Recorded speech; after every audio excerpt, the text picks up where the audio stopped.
This special presentation was produced in high definition by WEDU, Tampa, St. Petersburg, Sarasota.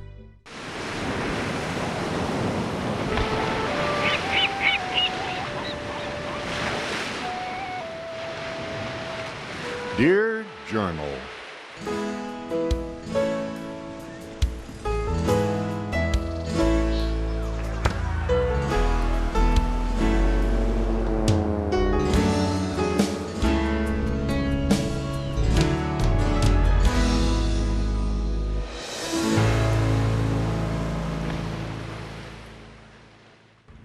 Dear Journal, I've been thinking so much about a particular piece of music, a throbbing, menacing piece of music, a theme by John Williams.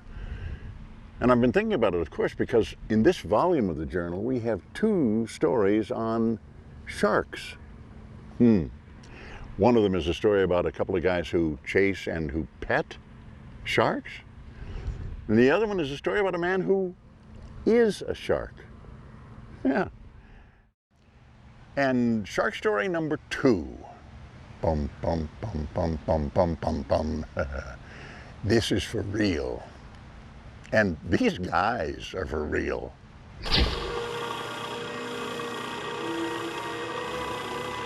These are the moments that Sean and Brooks Paxton live for. The closest possible interactions with sharks. The Paxtons, naturally, are nicknamed the Shark Brothers. Are they afraid?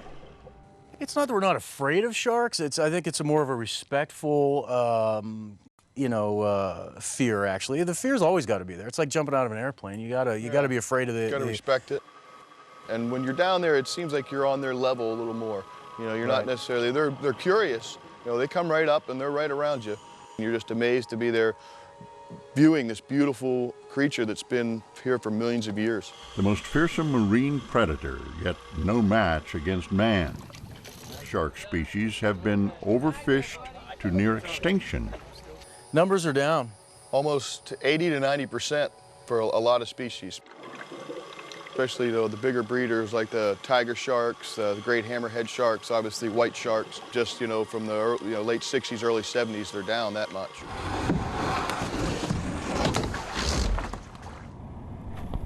Underwater or on the water, Sean and Brooks are the ultimate outdoorsmen. They live next door to each other in Northport, Florida, along a tributary of the Myakka River. Well, we're very fortunate to live where we do here, and anything right here in our backyard, there's anything from manatee to tarpon to snook to redfish, sometimes dolphin, even some bull sharks occasionally. And they don't miss a chance for a good laugh. How fun watching your older brother hook his own hair on TV. Brothers by birth, kindred spirits in their dedication to wildlife. And loyal volunteers. 1, 2, 3. Come on, guys. They help the Venice Wildlife Center transporting formerly injured birds and releasing them back home. We've got a big shark problem, but we work with all kinds of wildlife. I mean, alligators, we do rescue and rehabilitation with numerous animals, birds, pelicans, bobcats. We grew up, playing together as musicians. I'm a bass player, he's a drummer. So we played in our father's band for years, and I think it was that closeness, being a rhythm section, besides being brothers, but working that closely together for so many years. Both brothers were also with the band Swamp Boogie Queen, touring with rock legends like the Doobie Brothers and Lynyrd Skynyrd. How's the fishing? Kind of slow. Now they're a quick kayak commute to their parents' place. Strong family ties, along with the chance to spend more time on shark conservation, lured them back to Florida. Come on, baby. The search for sharks takes them 7 miles off Gasparilla Island, parked over Tremblay Reef. Their partner, Captain Robert Moore. There's our float. Now all I need is bait. Sean prepares the food chain to attract sharks. They plan to catch, measure, and tag a shark for scientific research, and then set the fish free. We have to be responsible with this resource. We can't just catch and kill everything. He came in like a torpedo, man. Oh, man. He hit and commit. Brooks begins a battle for bait while Sean suits up for the main event. And you're just gonna hold onto him as best you can and reel as much as you can. There's gonna be zero drag, okay? This is the lockdown. I had a Spanish mackerel on the line, and probably about a 5-foot barracuda came up, took his tail right off. Clean off. Oh. Sean scores something big. For a few tense moments, it looks like these longtime anglers are headed overboard. Push me back up.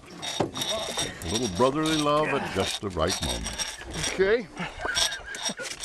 Got him? You got him? Yeah. It's not a shark, but it's plenty exciting. A Goliath grouper, a whopper of a fish.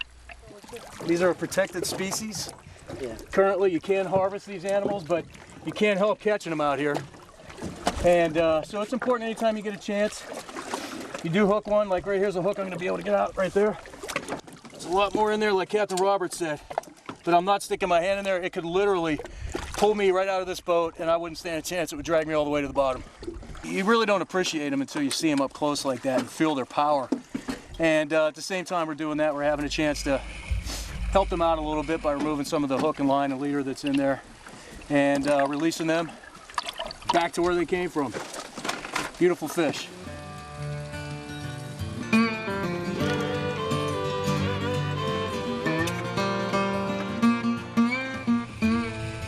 Several hours later, the stifling heat seems to be keeping the sharks at bay.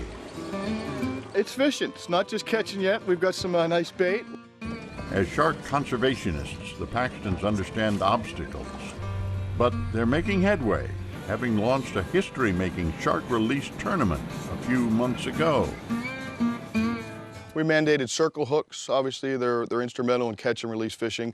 We mandated heavier tackle, 80-pound minimum, so they get the sharks in quicker. And it was a 5-foot minimum for sharks.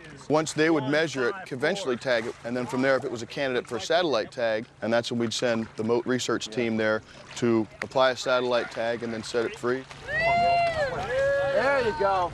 The satellite tagged sharks are tracked on the internet instead of dangling dead on a dock at the end of the day. Some highlights from the entire episode, because remember, Multi-talented duo, laying it on the line.